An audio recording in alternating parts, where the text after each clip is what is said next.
today's class, what we are going to do is we are going to add or we are going to modify a particular row or a particular column. Alright, means the values which are there in a particular row and the values which are there in a particular column will now be added or will be modified. How we can add or modify a value to a particular column, so that we will see. First of all, the very first thing that we are going to start is about adding or modifying a column. अब data frame में column add करना है, जैसे for example मेरे पास already एक data frame है, वो वाला हमारा पॉपुलेशन, और पॉपुलेशन के बाद क्या था उसमें हॉस्पिटल्स और एक था स्कूल्स, ठीक है। और यहाँ पे था Mumbai, Delhi, Kolkata, Chennai. So these were the values which were there in it. Now अगर मुझे यहाँ पर मैं बोलूँ कि मुझे एक नया कॉलम यहाँ पर ऐड करना है, सो नया कॉलम ऐड करने के लिए मुझे क्या करना पड़ेगा, मुझे लिखना पड़ेगा डेटा फ्रेम का नाम। तो डेटा फ्रेम का नाम था DTF5, ठीक है। DTF5 लिखने के बाद DTF5 लिखने के बाद मुझे यहाँ पर अब लिखना पड़ेगा डॉट लगा के उसका नाम, उस पर्टिकुलर कॉलम का नाम, ठीक है। अब कॉलम का नाम क्या है, तो कॉलम का नाम है डेंसिटी, मैंने नाम दे दिया डेंसिटी, और इक्वल्स टू करके 20 वैल्यू प्रोवाइड कर दी, ठीक है। अगर मैं इस तरीके से लिखूंगा कॉलम नेम ब्रैकेट के अंदर, कॉलम नेम ब्रैकेट के अंदर data sorry name of the data frame inside the bracket column name and after equals to the value that I want to provide. Alright, if I will be writing this way, देखो अगर मैं इस तरीके से लिखूंगा तो मुझे कुछ इस तरीके का आउटपुट देखने को मिलेगा। जैसे कि ये मेरा डेटा फ्रेम था, ये वाला मेरा डेटा फ्रेम था। इस डेटा फ्रेम में मैंने लिख दिया DTF5 square bracket density equals to 20। तो जब मैंने इक्वल्स टू 20 लिख दिया तो आप देखोगे कि यहाँ पर फॉर एग्जांपल इन्होंने जो एग्जांपल ले रखा है, अगर हम इसकी बात करें तो यहाँ पर इन्होंने लिख रखा है 21219, दिख रहा है यहाँ पर DTF5 कॉलम का नाम डेंसिटी, डेंसिटी के बाद इक्वल्स टू लगाकर 1219। Now if we will be writing a single value and putting the particular column in a data frame, so what will it do, it will write 1219 in each and every row, जैसा कि यहाँ पर हुआ है। हर एक रो में उसने 1219 value provide कर दिया। तो हम क्या चाहते हैं, हम ये चाहते हैं कि 1219 सबकी वैल्यू तो एक जैसी हो नहीं सकती, तो हमें क्या करना पड़ेगा, जहाँ पर हम इक्वल्स टू लगाने के बाद, मतलब जब हम इक्वल्स टू लगा के जहाँ पर हमने 1219 लिखा था, वहाँ पर हम क्या करेंगे, अब स्क्वायर ब्रैकेट के अंदर एक लिस्ट पास कर देंगे, मतलब, और वहाँ पर जो भी आपको वैल्यूज़ प्रोवाइड करनी है वो हम वैल्यूज़ प्रोवाइड कर सकते हैं और स्क्वायर ब्रैकेट को क्लोज कर देंगे। अगर हम इस तरीके से लिखेंगे सो यू विल ऑब्जर्व कि जितनी नंबर ऑफ वैल्यूज़ हमने प्रोवाइड की हैं, अब क्या होगा यहाँ पर, अब वो उतनी नंबर ऑफ वैल्यूज़ उस पर्टिकुलर कॉलम में प्रोवाइड कर देगा और दे विल बी डिफरेंट। सो इस तरीके से different values can be provided, इस तरीके से हम डिफरेंट वैल्यूज़ वहाँ पर लिख सकते हैं। तो ये हमारा तरीका है कॉलम को ऐड करने का, ठीक है। कॉलम को कैसे ऐड किया हमने, हमने लिखा डेटा फ्रेम का नाम, स्क्वायर ब्रैकेट लगाया, और उसके बाद जो भी फील्ड का कॉलम का नाम डालना है वो लिखा, इक्वल्स टू का साइन लगा के what all values I need to provide inside the square bracket by putting the comma. So I will write in this way. तो क्या होगा, तो वो मल्टीपल वैल्यूज वहाँ पर उस कॉलम D नाम के कॉलम में स्टोर करके वहाँ पर बता देगा। अब क्या होता है, ये तो हमने एक तरीका देख लिया, there are many other ways by using which we can add some columns, ठीक है। ये वाला तरीका तो चलो ठीक है, ये हमने देख लिया, ये हमको समझ में आ गया कि कैसे किया इन्होंने। हम लोग कॉलम को ऐड करने के लिए एट और लॉक, इन दोनों का भी इस्तेमाल कर सकते हैं। अब देखो एट कैसे यूज़ करेंगे, तो एट यूज़ करने के लिए हमें क्या करना पड़ेगा, तो हमें लिखना पड़ेगा डेटा फ्रेम का नाम, ठीक है। तो DTF5 ये मैंने डेटा फ्रेम का नाम लिखा। अब डॉट एट, तो एट फंक्शन, ये एट लगा दिया। नाउ एट लगाने के बाद what we are doing, we are adding columns. So पहले के जो ये दो रहते हैं ये तो रोज के रहते हैं, तो रो का कॉलम ब्लैंक एंड रो का column blank, comma, now I will be providing the name of the column which I have to insert, तो मेरे कॉलम का नाम क्या है, मेरे कॉलम का नाम है डेंसिटी, और कोई स्टार्टिंग एंडिंग कॉलम तो देना नहीं है, इसको कर दूंगा मैं स्क्वायर ब्रैकेट से क्लोज, और उसके बाद मैं जो भी वैल्यू उसको प्रोवाइड करूंगा वो. Now same thing will happen if I will be providing 1216 या 1219, so every value will be the same, but I don't want this to happen. मैं चाहता हूँ यहाँ पर वैल्यूज सेम ना हो, तो मैं क्या करूँगा, इक्वल्स टू लगाने के बाद अब स्क्वायर ब्रैकेट लगाऊंगा, और स्क्वायर ब्रैकेट लगाने के बाद मुझे जो भी वैल्यू प्रोवाइड करनी है मैं वो वैल्यूज प्रोवाइड कर दूंगा. So what will happen, using at function we will insert a column name density and these all will be the values of the density. तो कॉलम फंक्शन का ऐड फंक्शन का use करके भी ये काम किया जा सकता है. ओह सॉरी, ये तो मैंने सॉरी ये मैंने जो किया ये लॉक फंक्शन का यूज़ कर दिया, एक्सट्रीमली सॉरी. यहाँ पर मैंने लॉक, अच्छा दोनों में एक ही जैसा होता है क्योंकि वो आपको कॉलम और रो बतानी है, इसलिए दोनों एक ही जैसा होता है, इसलिए यहाँ पर लॉक लिख दोगे तो भी वो काम हो जाएगा, और यहाँ पर एट लिख दोगे तो भी वो काम हो जाएगा. सिंपली फंडा will remain the same and only you need to write at और लॉक. ठीक है, तो आप देख सकते हो यहाँ पर इन्होंने एट लॉक फंक्शन भी यूज़ किया है. लॉक फंक्शन भी वैसे ही यूज़ होगा जैसे एट फंक्शन यूज़ होगा, तो दोनों के तरीके वही हैं, बस एक बार एट लिख लेंगे तो वो एट फंक्शन की तरह काम करेगा, लॉक लिख लेंगे तो लॉक की तरह काम करेगा, because everything is same. If you will see these two examples so you will observe that both the things are completely same, only the function that we are using is different. तो different function बस हमने यहाँ पर use किया है, other than that कुछ भी यहाँ पर हमने नहीं किया है. तो लॉक लगाओ या एट लगाओ, लिखने का, उसको सॉल्व करने का जो तरीका है, नया कॉलम ऐड करने का, वो तरीका वैसा ही रहने वाला है. आवाज़ आ रही है आप लोगों को?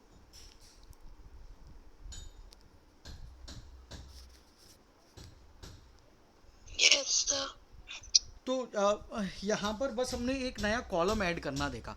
नया कॉलम ऐड करने के कौन कौन से तरीके देखे, तो नए कॉलम ऐड करने का एक तो ये तरीका देखा, और उसके बाद ये दो तरीके देखे. सो इन तरीकों का यूज़ करके हम नया कॉलम ऐड कर सकते हैं. But what if I want to add और मॉडिफाई अ पर्टिकुलर रो, अब मुझे किसी रो को ऐड या मॉडिफाई करना है, तो अब वो कैसे करेंगे? तो सिंपल सी बात है, अभी हमने जो एट और लॉक फंक्शन यूज़ किया था उसमें हमने क्या किया था, पहले के दो कोलन्स को ब्लैंक रखा था. क्यों रखा था? क्योंकि जो पहले के जो दो कोलन्स होते, पहला जो कोलन होता है उसके बाद जो दो वैल्यूज़ लिखी जाती है आगे पीछे, वो रोज़ की होती है. सो अब मुझे अगर कॉलम ऐड करना है तो मुझे लिखना पड़ेगा DTF5 डॉट लॉक. अब डॉट लॉक लिखने के बाद स्क्वायर ब्रैकेट में, अब रोज़ की बात कर रहे हैं तो यहाँ पर मुझे रो का नाम लिखना पड़ेगा. जैसे मेरे को एक रो ऐड करनी है बेंगलोर, तो ये मेरी रो का नाम हो गया, और ये जो यहाँ पर होगा ये रहेगा ब्लैंक, ये दो वैल्यूज़ ब्लैंक रहेगी, और इन दोनों के बीच में होगा मेरा कोलन, और इसको इस तरीके से पैक कर दूंगा. तो अब इक्वल्स टू लगाकर वैल्यू प्रोवाइड कर दी, मैंने प्रोवाइड कर दी 100, तो क्या होगा, सबकी वैल्यू 100 हो जाएगी. बेंगलोर में यहाँ पर ये जो दिख रही है ना, ये चारों वैल्यूज 100 हो जाएंगी. बट मुझे क्या करना है, सबकी वैल्यू 100 नहीं चाहिए, तो मैं स्क्वायर ब्रैकेट लगाकर 1 2 3 जो भी वैल्यू प्रोवाइड करना है वो प्रोवाइड कर दूंगा. So now this every column will have a different value. So let us see what example they have used and let us understand that. तो देखो इन्होंने भी वही बोला है कि ऐड करने के लिए हमें क्या करना है, ऐट या लॉक फंक्शन का यूज़ करना है. ऐट या लॉक फंक्शन काम सेम जैसा हमने अभी कॉलम्स में देखा. ऐट लगाओ या लॉक लगाओ, रो वाले कॉलम में आपको वैल्यू प्रोवाइड करनी रहेगी, और कॉलम्स वाला ब्लैंक रहेगा क्योंकि हम रोज़ को ऐड कर रहे हैं, और जो भी वैल्यू आपको प्रोवाइड करनी है. यहाँ पर आप देख सकते हो ये एक एग्जाम्पल दिया हुआ है, DTF5 डॉट एट बेंगलोर, और कॉलम्स वाला कॉलम खाली, और उसके बाद equals to 1200. when they wrote 1200, so you can observe that everything written over here is having a value 1200. हम ये नहीं चाहते. जब हम ये नहीं चाहते तो हमें क्या करना पड़ेगा, इक्वल्स टू के बाद ऐसा कुछ करना पड़ेगा जिससे कि मल्टीपल वैल्यूज़ आ जाए. अब जब मल्टीपल वैल्यूज़ यहाँ पर आ जाएंगी तो अब आप देख सकते हो कि यहाँ पर ये जो वैल्यूज़ हैं, now these values are different. तो इस तरीके से हम क्या कर सकते हैं, हम मल्टीपल वैल्यूज़ यूज़ कर सकते हैं. अब एक और चीज़ ध्यान रखना, अगर मैं यहाँ पर ऐड करता और यहाँ पर 4 की बजाय सिर्फ 3 ही कॉलम ऐड करता, ये ऐड नहीं करता और यहीं पर ब्रैकेट को क्लोज कर देता, तो वो दे देता error. Why will it provide error? Because the number of values which we have provided are less than the number of columns which are there in a particular data frame. So this thing we have to keep in mind, that when we are putting some values for columns as well as for rows, so we have to keep this thing in mind that the number of values should remain identical. Number of values change नहीं होना चाहिए. अगर आपने number of values कम दे दी तो भी error आ जाएगी, अगर आपने नंबर ऑफ वैल्यूज़ ज़्यादा दे दी तो एरर आना ही आना है. तो ये हमें पता होना चाहिए. So this way we can add a particular column और we can add a particular row.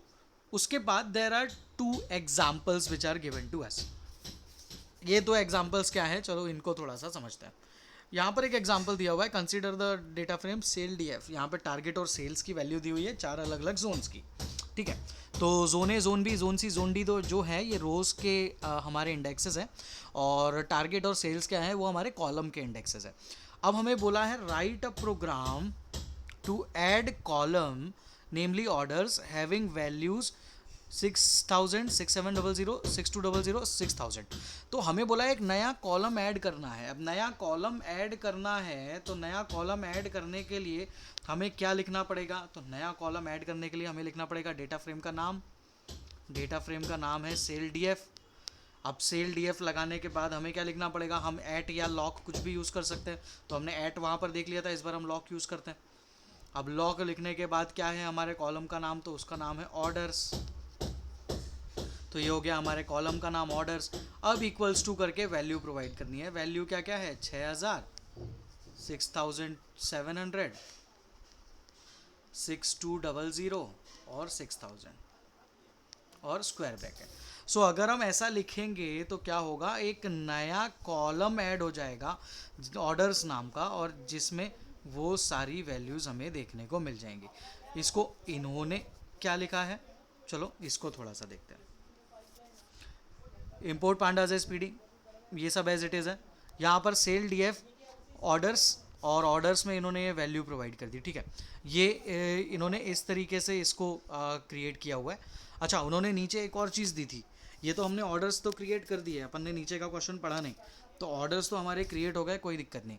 Orders हमने क्रिएट कर दिए लॉक फंक्शन यूज़ करके. हम यहाँ पर सिंपली ऐट भी यूज़ कर सकते थे या बिना उसके भी यूज़ कर सकते थे, बिना दोनों को यूज़ करे भी किया जा सकता था. अगला जो लाइन इन्होंने यहाँ पर दिया हुआ है, अगली लाइन में इन्होंने लिखा है the program should also add a new row for a new zone, zone E. अब यहाँ पर जोन ई भी आपको ऐड करना है. तो अब जब जोन ई ऐड करना है तो ये तो क्या है जोन ई, तो जोन ई हमारी रो है ना. हमने जो अभी ऐड किया ये तो कॉलम ऐड कर दिया 4 वैल्यूज़ का. अब हमें एक रो ऐड करनी है. अब रो ऐड करने के लिए क्या करेंगे, तो वही हमारे डेटा फ्रेम का नाम.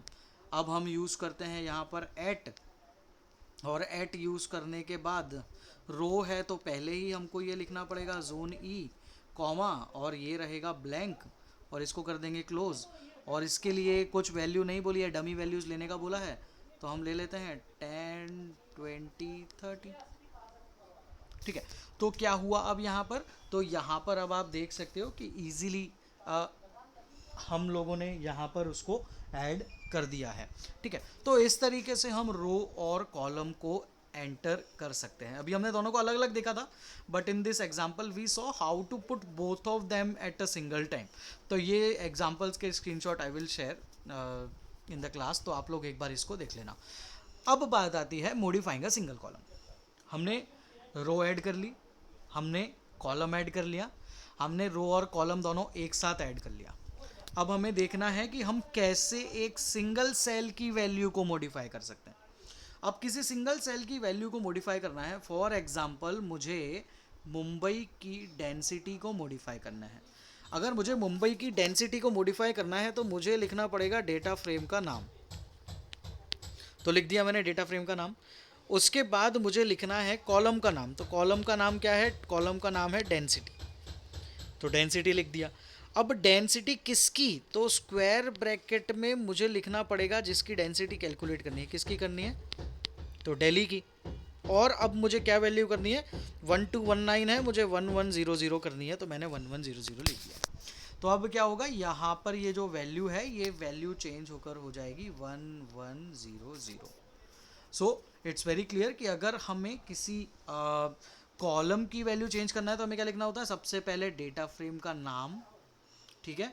इन्होंने दूसरा एग्जांपल लिया हुआ है तो हम उसको भी देख लेते हैं। डेटा फ्रेम का नाम डॉट कॉलम का नाम ब्रैकेट के अंदर रो का नाम और फिर वैल्यू, ठीक है।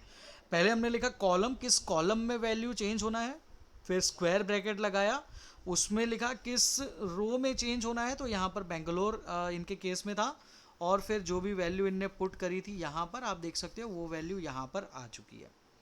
तो इस तरीके से सिंगल वैल्यू अगर हमको मॉडिफाई करना है तो वो सिंगल वैल्यू भी मॉडिफाई की जा सकती है। अब इसमें तो कुछ ऐसा कंसेप्ट हो नहीं सकता कि किसी रो की वैल्यू को चेंज करो या कॉलम की वैल्यू को चेंज करो, हम तो किसी भी वैल्यू को चेंज कर सकते हैं ना। तो इसीलिए this way will remain the same, ये एकमात्र तरीका है, ये हमें पता होना चाहिए, ठीक है। तो यहाँ पर हमें सबसे पहले तो कॉलम का नाम लिखना पड़ता है और ब्रैकेट के अंदर रो का नाम लिखना होता है, ये आप लोग ध्यान रखना, कॉलम का नाम और फिर रो का नाम, और फिर जाकर हम उसको मॉडिफाई कर पाएंगे। तो हमने अब देख लिया कि कैसे सिंगल सेल को मॉडिफाई कर सकते हैं, ठीक।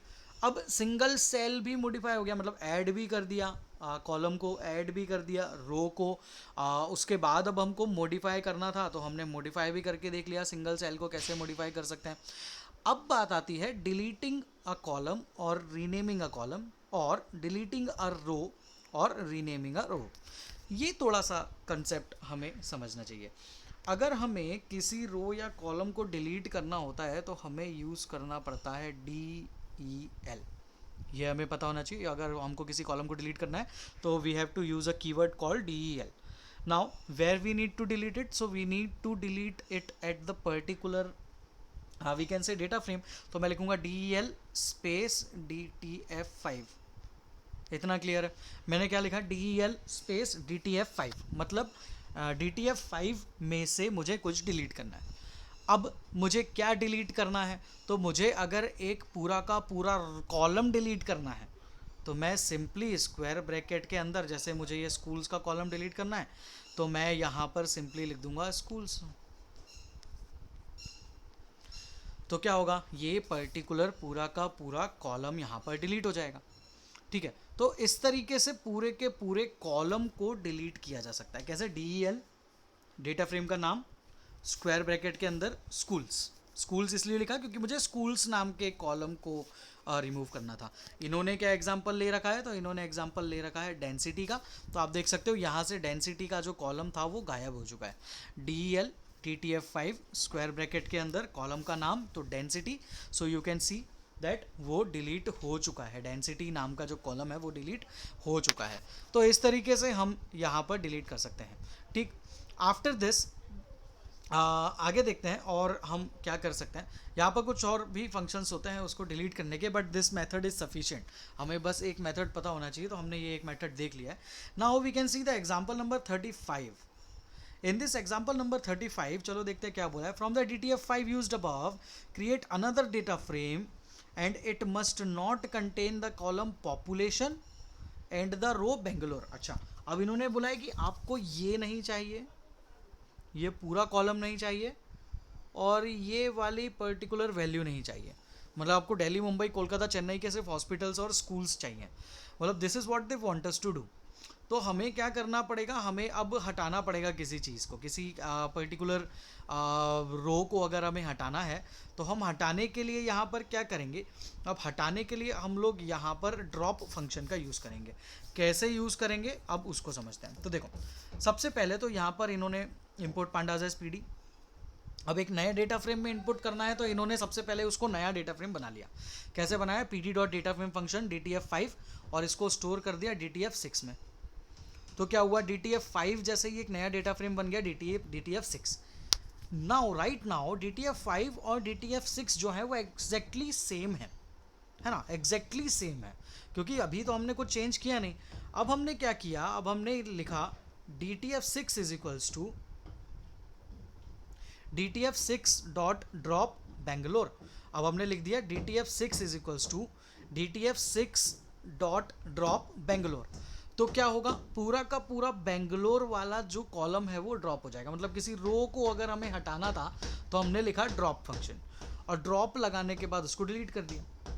अब सिमिलरली हमें यहाँ से तो पॉपुलेशन भी हटाना है, तो पॉपुलेशन हटाने के लिए तो हम लिख लेंगे डील DTF6 में से हटाना है ना, तो अब DTF6, और क्या है उस फील्ड का नाम, तो उस फील्ड का नाम है पॉपुलेशन, तो हमने यहाँ पर लिख दिया पॉपुलेशन।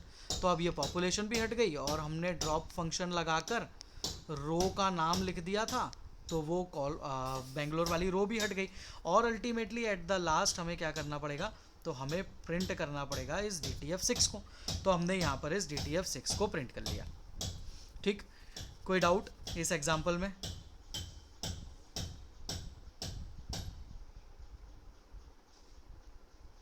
चलिए, मैं इसका भी स्क्रीनशॉट वैसे तो शेयर कर दूंगा, ताकि कुछ हो तो हम एक बार और वहाँ पर देख सकें। तो ड्रॉप फंक्शन को इस तरीके से यूज़ कर सकते हैं, किसी पर्टिकुलर कॉलम को अगर हमें, किसी रो को हमें हटाना हो, तो किसी पर्टिकुलर रो को हटाने के लिए ड्रॉप फंक्शन का इस्तेमाल किया जा सकता है। अब रीनेम करना हो, ये तो हो गया डिलीटिंग का। रो को डिलीट कैसे करना है, तो ड्रॉप का यूज़ करके, और कॉलम को डिलीट कैसा करना है, तो DEL को यूज़ करके। ठीक है, देखो, रोज को हटाना है तो हमने यूज़ किया ड्रॉप, कॉलम्स को हटाना है तो हमने यूज़ किया डिलीट। सो ये कंसेप्ट हमें पता होना चाहिए कि रोज को हटाने के लिए ड्रॉप यूज़ करेंगे, कॉलम्स को हटाने के लिए डिलीट यूज़ करेंगे। एक और कंसेप्ट यहाँ पर आता है कि हमें अगर किसी कॉलम का या किसी रो का नाम चेंज करना है, ठीक है, किसी रो या कॉलम का अगर हमें नाम चेंज करना है तो हमें यूज़ करना पड़ता है रीनेम फंक्शन। अब रीनेम फंक्शन के साथ बहुत सारी चीज़ें यूज़ होती हैं, जैसे कि रीनेम फंक्शन लगाया, तो रीनेम फंक्शन लगाने के बाद देखो, इसका मैं आपको सिंटेक्स बताता हूँ और उसके बाद उसको समझाता हूँ। ये होता है डेटा फ्रेम का नाम डॉट रीनेम फंक्शन, ये रीनेम फंक्शन लगा दिया। अब रीनेम फंक्शन के अंदर अगर मुझे सिर्फ रोज की वैल्यू चेंज करनी है तो मुझे लिखना पड़ेगा इंडेक्स इज इक्वल्स टू, और एक डिक्शनरी के अंदर मुझे वैल्यू प्रोवाइड करनी पड़ेगी। अगर मुझे सिर्फ कॉलम्स की वैल्यू चेंज करनी है तो मुझे लिखना पड़ेगा कॉलम्स इज इक्वल्स टू, और करली ब्रैकेट, मतलब डिक्शनरी के अंदर मुझे कॉलम्स की वैल्यू प्रोवाइड करनी पड़ेगी। और एक तीसरी एक और चीज़ यूज होती है इसमें, जिसको बोलते हैं इन प्लेस। इन प्लेस के आंसर सिर्फ दो ही आ सकते हैं, आइदर ट्रू और फॉल्स। अगर इन प्लेस का आंसर मैंने ट्रू रख दिया, मतलब मेरी DTF5 में ही वो चेंजेस परमानेंट हो जाएंगे। और अगर मैं इन प्लेस को फॉल्स कर दूं तो अब मेरा DTF5 अलग रहेगा और एक नया डेटा फ्रेम DTF6 या कुछ जो भी नाम मैं दूंगा उसको, वो बनेगा। और ये जो मैं चेंजेस कर रहा हूँ वो रीनेम वाले चेंजेस अगले डेटा फ्रेम में दिखेंगे। तो हम लोग यहाँ पर इन प्लेस को ट्रू अगर कर दें तो वो उसी डेटा फ्रेम में, एग्जिस्टिंग डेटा फ्रेम में चेंजेस कर देगा, और अगर हम इन प्लेस को फॉल्स कर दें तो वो क्या करेगा, वो नए डेटा फ्रेम में चेंजेस करेगा। तो एक एग्जाम्पल को लेकर हम इसको समझने की कोशिश करते हैं, so that will make things more clear. जैसे कि फॉर एग्जाम्पल मेरे पास एक डेटा फ्रेम है ये। अब मैंने आपको बोला कि यहाँ पर ये जो सेक्शन है, section B, section C, section D है, ये इतना बड़ा बड़ा दिख रहा है, मुझे यहाँ पर सिर्फ ABCD प्रोवाइड करना है।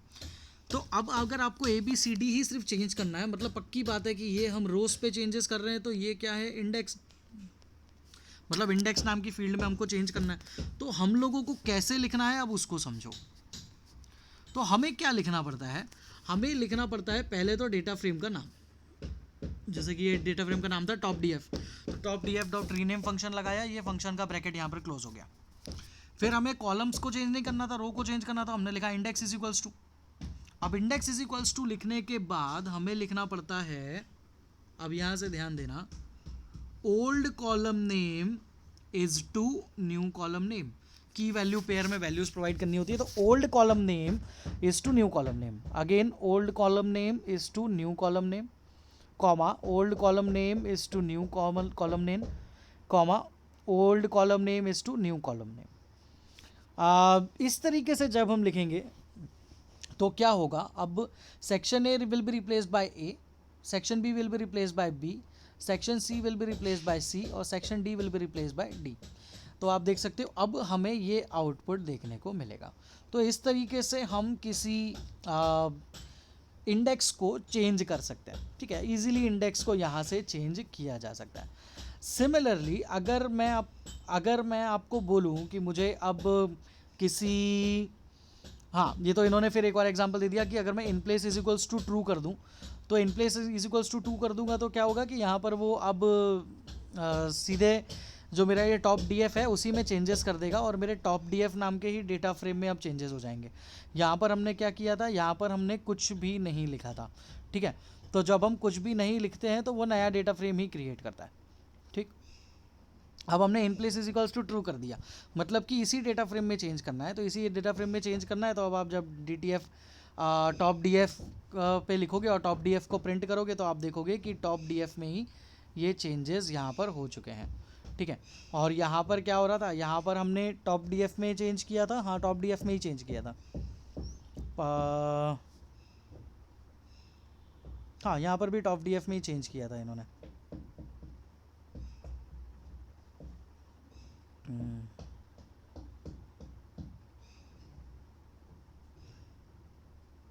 ठीक है, ठीक, चलो ठीक है ठीक है ठीक है, उसको एक बार और मैं देखूंगा, आपको बताऊंगा।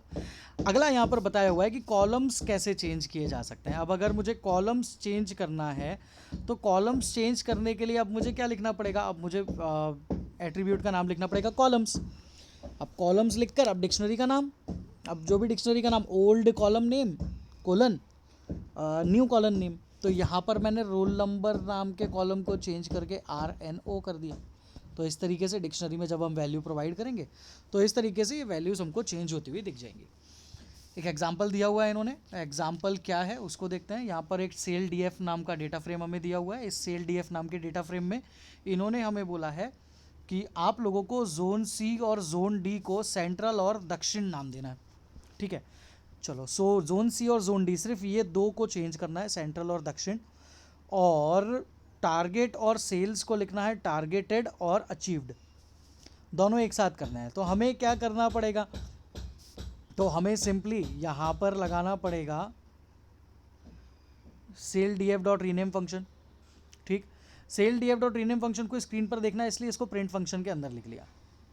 अब sale D F dot rename function index is equals to, अब कोलोन कर्ली ब्रैकेट के अंदर इसलिए क्योंकि डिक्शनरी में वैल्यूज पास होती हैं, तो zone C is equals to central, zone D is equals is to Dakshin, comma एक लाइन में नहीं आ रहा था तो नेक्स्ट लाइन में लिखने के लिए बैक स्लैश लगा दिया, क्योंकि कंटिन्यू रखना था तो बैक स्लैश लगा दिया और अगली लाइन में आ गए। और columns is equals to target is equals to targeted, comma sales is to achieved, और करली ब्रैकेट क्लोज, और रीनेम फंक्शन का ब्रैकेट क्लोज और प्रिंट फंक्शन का ब्रैकेट क्लोज, तो इसलिए दो ब्रैकेट्स यहाँ पर क्लोज हुए। Now if I will see the printed output, तो हमें ये आउटपुट देखने को मिलेगा। मैं इसका भी स्क्रीनशॉट आप लोगों को ग्रुप पर शेयर कर दूंगा, तो आप लोग उसको देखना, ये सारे एग्जांपल्स कि क्या ये क्लियर है या नहीं है, ठीक है। तो एक तो हुआ एग्जांपल नंबर 36, इसका स्क्रीनशॉट ले लेते हैं। एग्जांपल नंबर 36 के बाद एग्जांपल नंबर 35 और example number 34, I think these 3, हाँ। सो ये 3 एग्जांपल्स है जिनका स्क्रीनशॉट मैं अभी ग्रुप पे शेयर कर दूंगा, तो आप लोग वहाँ से भी उसको देख सकते हो। और उसके बाद एक एग्जांपल नंबर 37। अब 37 में उन्होंने क्या बोला है कि आपको make changes in the previous program so that the sale D F has changed in the access. अब यहाँ पर उन्होंने बोला है कि सेल डी एफ में ही चेंजेस करना है, तो अब हमें क्या लिखना पड़ेगा, in place is equals to true. जब हम in place is equals to true लिख देंगे तो अब वो सेल डी एफ वाले डेटा फ्रेम में ही चेंज होगा। तो एक बार इस एग्जांपल को भी देखना। सो ये सारी चीज़ें थी आज की क्लास में। मैं चारों स्क्रीनशॉट शेयर कर रहा हूँ और कुछ शॉर्ट वीडियोस भी शेयर कर रहा हूँ। कुछ डाउट्स हो तो आप लोग ग्रुप में पूछ लेना, वहाँ पर क्लियर आउट कर देंगे। Okay students, anything?